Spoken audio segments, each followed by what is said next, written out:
My name is Erik Sommer. I work with Grafana Labs at the platform team. And it's good that we cut the intro talk to Kubernetes short, because everything knows it already. That's good. So where's your money going? And this should really be the beginner's guide to measuring Kubernetes costs. First, what can you expect from this talk? First, when you run Kubernetes on a hyperscaler, you typically get at the end of a month a bill. It will typically doesn't match the metrics that you see in your Kubernetes cluster, and we will get to the point why that is maybe. We will get to a point where we can build up a mental model of how attribute costs in a Kubernetes cluster. And because of this PromCon, there should be some PromQL. And I like to finish up with some shortcomings and maybe some ideas where to go next. So, sorry.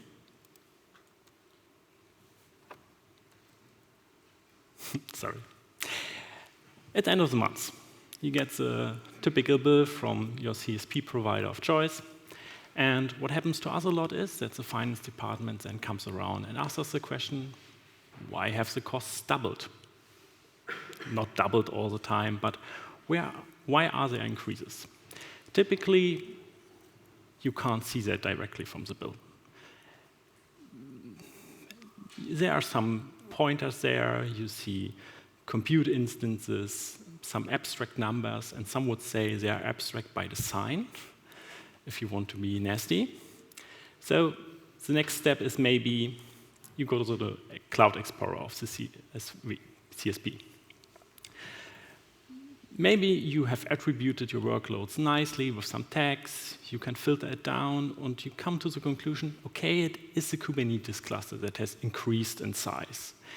But what you not find here is information like namespaces or anything useful from what you know from your Kubernetes cluster. So next step is, of course, you go there, what you know, metrics. But the bad thing is, it will not correlate. Metrics are typically not showing you, it can show you, of course, how many nodes are there in your Kubernetes cluster, but that we did know already from the bill, but not which workload typically was responsible for that. Only some usage pointers and stuff, but not how much money by which change was caused. And this makes you sad. And nobody wants to be sad. So, to recap, the problems are we have typically a disconnect between the billing statement and the metrics that we see in our Prometheus. We have the need to attribute some costs of our workloads that are running in Kubernetes. And optimally, pinpoint is down to the namespace level, because we all use namespaces, right? We not just run everything in default. I hope so. On top of that, when we run a company with different teams, different services, we like to attribute for the teams their total cost of ownership. So for the money that you make, how much did you cost us? And we like to say this also on a service level, as accurate as possibly. So let's take a step back and go a little bit to the theory. What actually is spent? So the money that we have to give to whoever provides us with our compute. It's a pretty simple formula. It's just usage times rate. Sounds simple. So what is usage? Usage can be, in the cloud context, CPU cores, memory, transmitted network traffic, stored data, or even more abstract services in an AWS world. Every one of these usage points will have some sort of rate. It is typically something like $1 per hour for CPU cores or for memory, or if you store data, it is something like $1 per gigabyte, also sometimes per hour. And for network traffic, it will be something like $1 per gigabyte. So let's don't look at the whole month. That's maybe a little bit too wide of a time. Look at a typical day and imagine you have a typical web shop.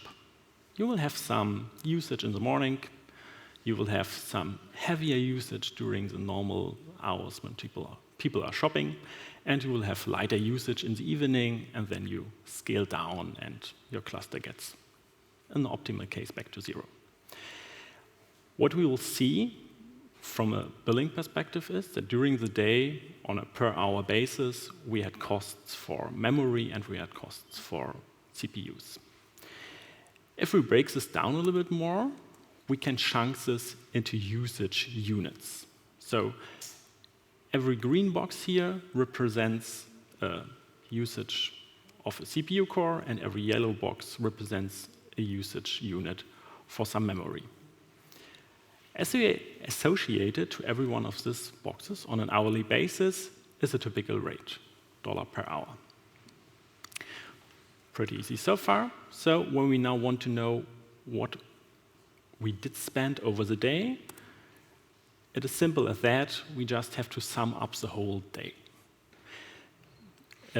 CSP will do that on a more granular level than hourly basis normally, but for our theoretical point, it is enough to say, yeah, just sum it up. Now, approach the problem from the other side. This nice little web shop that we have a lonely little web service. It needs some CPU, it needs some memory. Let's focus for this talk just on the compute. There are more resources, but most of the costs will be associated to compute, and that's a good point to start. The important thing to have in mind is we will always talk of requests of this pod. So this is not actual usage, it's not limits or anything like that. It is requests that you tell the Kubernetes clusters you need for your workload. So, as the chance has happened, this little web service found itself a Kubernetes cluster to schedule. For the start, it's empty, so our web service gets scheduled onto that. The node pool for that has a pretty typical size, 8 CPU cores, 16 GB of RAM, so our little web service only occupies 1/8 of that. Important to know, we will get built for the whole node, for all the green space that we see is now not used. So, but luckily, the team that deploys this web service is ready to scale out and will fill up the rest of the node with the other services. But we are not done yet. The team is still further progressing in the scale out and want to have another 9th replica. At this moment, the autoscaler of our Kubernetes cluster will kick in, will say, hey, I need another node, will get this another node, and schedules the next service onto that. And again, we will get built for this second node of our cluster, even if we're just using a small portion of it. So that are the both sides from where we have to approach the problem. What we know already is what we get built for. There are some nice dollar numbers. What we not know yet is, from another side, what is it cost from a Kubernetes and Prometheus perspective to have these nodes and to have this web services provisioned. So we have to answer the question, how to measure actual usage. And the good thing is, you will probably have this metrics already in your cluster. Most of us will run something like kube-state-metrics to know how much CPU is used by our workloads and all other important information that you need from Kubernetes. So we need the information how much CPU and memory are used by our nodes and how much CPU and memory are used by the request of the workloads. And simple as that, yeah, this matrix exists. It's kube node status capacity with some handy labels here, cluster, resource, and node. And for the workloads, we have kube pod container resource requests. Cluster, resource, node, and in addition here, as we know where the container is running, in which namespace, we also have the label namespace. So, going back to the simple formula that we saw at the beginning, we have to make a sum of usage and rate. Let's look first at the nodes, because we want to have a picture over the whole cluster. Okay, it's pretty simple. Cube node status capacity. We don't sum up by anything yet, because we are just interested in what is the picture over the whole cluster. And now we're at the point where we say, yeah, okay, that's a nice graph. I know now how much CPU cores are used by the complete cluster. I could do that before. But where do I get this rate? The next point will be a little bit disappointing, but you can just estimate it as a first step. Your provider will give you typically the price per machine that you're supposed to pay. It depends on the machine type, it depends on the processor type, it depends on the region where you want to have it. When you are with GCP, you can also get an hourly price for the virtual CPU core per hour, and same for memory. For AWS, it's a little bit more difficult. There's only the price for the whole machine. But you can calculate from that down pretty easily. So we can estimate roughly a price from that. So in our example, let's say we have N2 machines in South Carolina, and they cost around 3 cents the CPU core per hour. So we can just fill that in pretty easily. We divide it by 60 because we want to end up with a metric that is saying cost per minute for a reasonable granularity. And easy as that, we arrive at a metric that can say for us, okay, your cluster is costing this much money per minute. Yeah, let's fill that in a little nice recording rule. Call it cluster, that's our granularity, cost per minute sum. And the important part here is we have to add a label for the resource that we can have a breakdown on resources later on for this metric. You can now do the same thing pretty easily for memory, and you're done for the complete view on the cluster. But that isn't the point where we want to stop. As we saw earlier, we want to know which namespace is actually causing some increase in costs. So let's go a little bit closer to reality. We will not have only one service in our clusters. There will be some daemon sets. There will be some chunky Prometheus that fill up the whole node. We all been there, let's be honest. There will be push gateways, some alert managers, and they all are associated to different namespaces. So now the next question for us is, which namespace is the expensive one? Which namespace is increasing? For this, we are now interested in the workloads and which impact they have. We have to go back to our simple formula, sum, and this time we want to know it by namespace, that we have a metric for every namespace. This time we are interested in requests, so we go with this kubepod container resource request matrix this time, and this will again get us some metric on this much CPU cores are you using per namespace basis. We learned earlier, rate is pretty simple to get.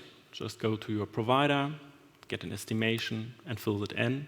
And easy as that, you arrive at a point where you can say, okay, this namespace is causing this cost for my cluster.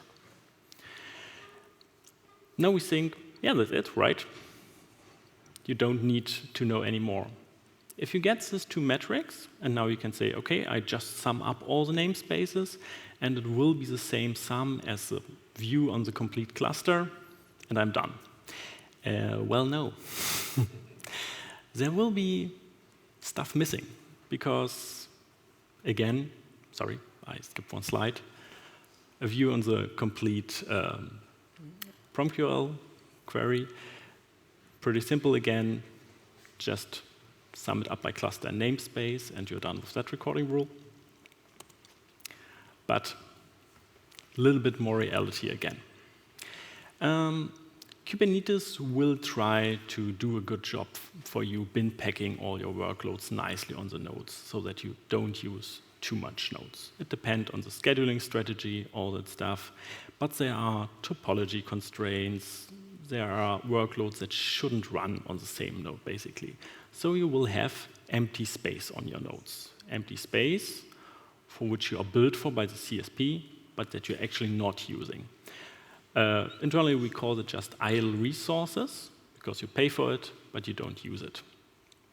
So to get the whole picture, you have to know what are these idle resources and how much are they. This time it gets a little bit more complicated because we have to combine the knowledge from the first two queries together. Because what is idle? Idle is the capacity that we get and minus the requests that we actually use. Again, times some rate that we estimate. Do it on a node basis. So first, sum it up by node, the capacity, like we saw earlier. Also sum up by node for the requests, and then you can make the subtraction on a node level. To wrap this all up, sum it up for the whole cluster, and you get a view for the cost for the idle resources on the cluster view. The recording rule for this looks pretty similar. It's not so much more complicated. What we do additionally here is we add another namespace label for idle. We are going with __idle__. We hope to this day that no product team has the idea to name his namespace this way. I'm pretty sure. And then we have sort of a virtual customer of the cluster that has associated all these costs that no real customer is using. And we can say, okay, now we have the complete view. We know what the cluster is cost, we know how much the requests are costs, and we know what is wasted, so to say. So there are some shortcomings to this. First, this approach really works only when you have a pretty simple cluster with maybe just one node pool, only one machine type. When you start to have different machine types, for example, different processors, then you have different costs associated to every one of these nodes. To get an estimation then gets difficult because it changes depending on the number of nodes of each different cost unit. And then the approach of just estimating it gets to a problematic point. This only takes into account compute resources, so only CPU and memory. We also extended the strategy to other cloud resources like storage, so block storage. My colleague Fedor Dikarev will later on talk about this in a lightning talk, real quick in 5 minutes. That's a challenge. But for now, we're only looking at compute.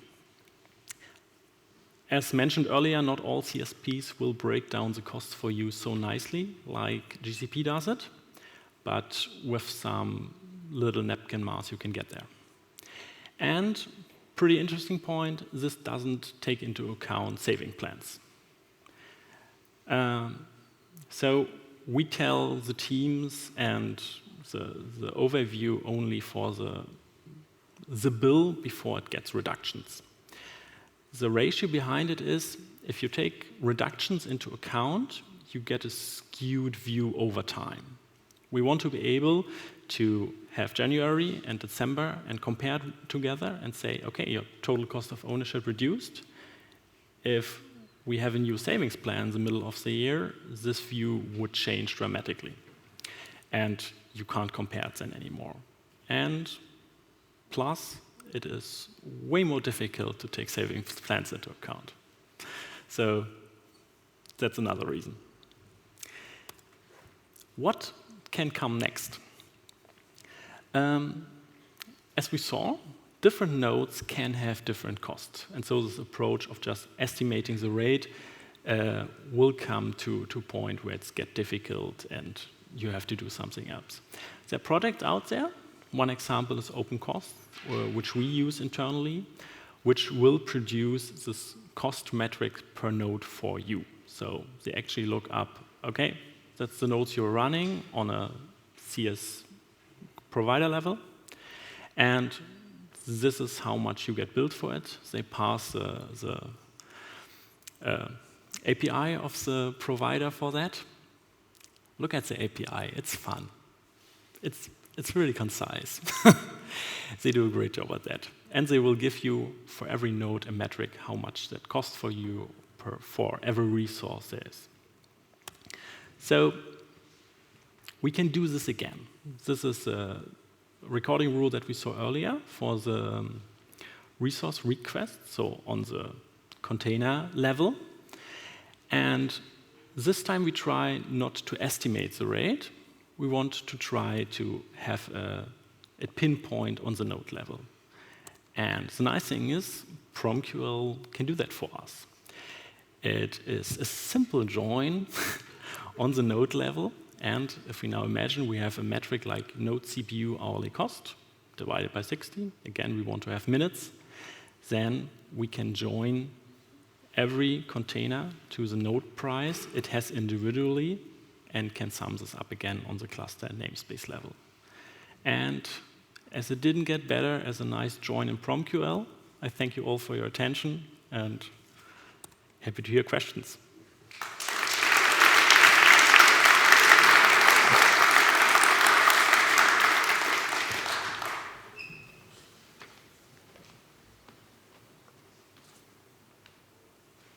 No questions? Okay, one question. Because you all want to save money on your clusters, no? So the first version that you have without OpenCost, it seems that you even mentioned that, but it only works for homogeneous environments. Yeah. However, does the version with OpenCost, where you have a bit more data pre-computed by OpenCost, allow you to do the same with heterogeneous environments? Yeah. So when you have different node pools with different machines, which cost different things, it will say on the node level how much this specific node costs. And as you know, for the container on which node is running, you can say, okay, this node, this costs, multiply. And so as a team, when you make the change going from a normal Intel processor to ARM, that there should be a benefit because ARM is typically cheaper. You get scheduled on another node. This node has another price, and so the calculation for this workload changed, and this gets reflected in the total cost of ownership. Yeah, it works. Hi. So I did something similar for a previous company where I had to narrow down the cost to a particular query to build like the business model of the SaaS service. And what I've noticed too is that sometimes you have namespace or services that serve other services. So you need to take this into account to redistribute the costs on those services. So basically, we had like a kind of a shared pool that was like shared. It's this: when you run a platform, who pays for the platform? In a former company of mine, they tried to do that. It's always a difficult thing to do because then you get into the arguments, but I only using 11% of the platforms. Another team is using way more. And we actually don't do that. We have the platform team. It has its own costs. And as long as you don't say, okay, but where's the revenue from the platform? Sorry, everything is running on it. Isn't that enough?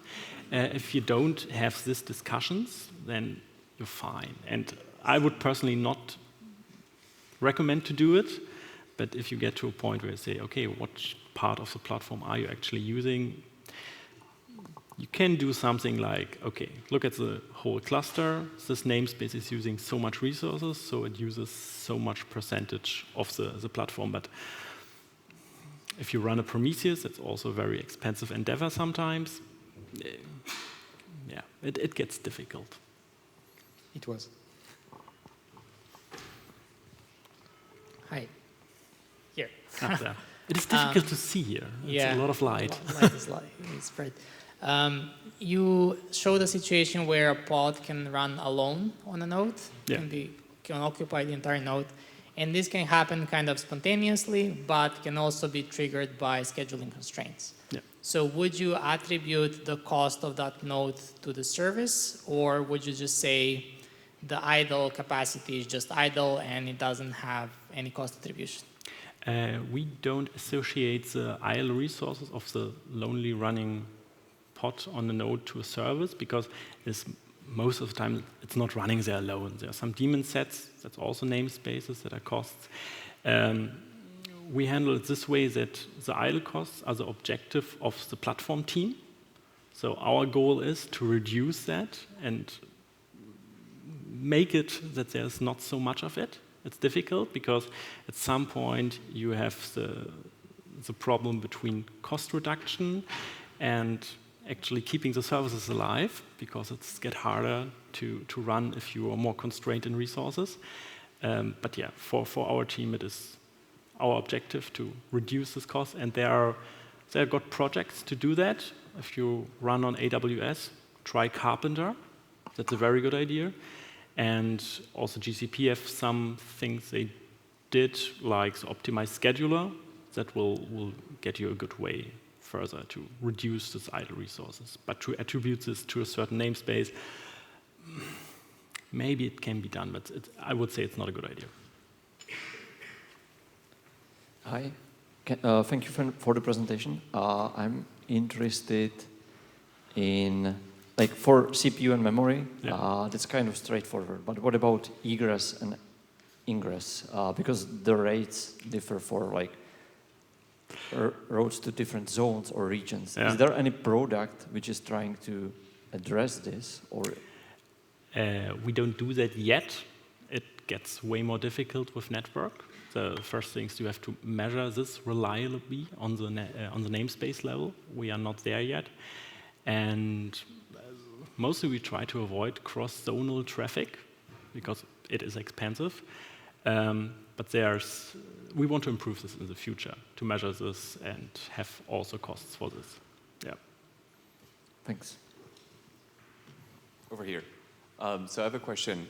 So you showed some recording rules earlier. Does that mean that you also have alerting rules to alert on costs, or no alert rules? We thought about it. It's difficult, again. You can have something like, okay, the cost of this cluster doubled overnight. That's alertable. Is it though? When the cluster is new and it actually scales out, someone gets woken up because, yeah, it actually scales out. Most of the incidents that we saw from there's some cost explosion were also alerted by some other mechanism from the workloads. So at this point, we didn't see the necessity to alert on costs, because most of the time it will be false positives for just natural growth. So no, we don't alert on costs yet. I have a question. So what is next after identifying the namespace or applications that consume a lot of resources? Are we going to go after the teams, right, to fix it? We mostly see our job as informing the teams. So we give them the metrics to build their own TCO. We also have metrics for usage of their service. So it boils down to some metric for when you have a metric service, for every series, we spend so much money to host it. And this is a metric that they get measured by to lower that. So most of the cost reduction is actually driven then by the teams itself.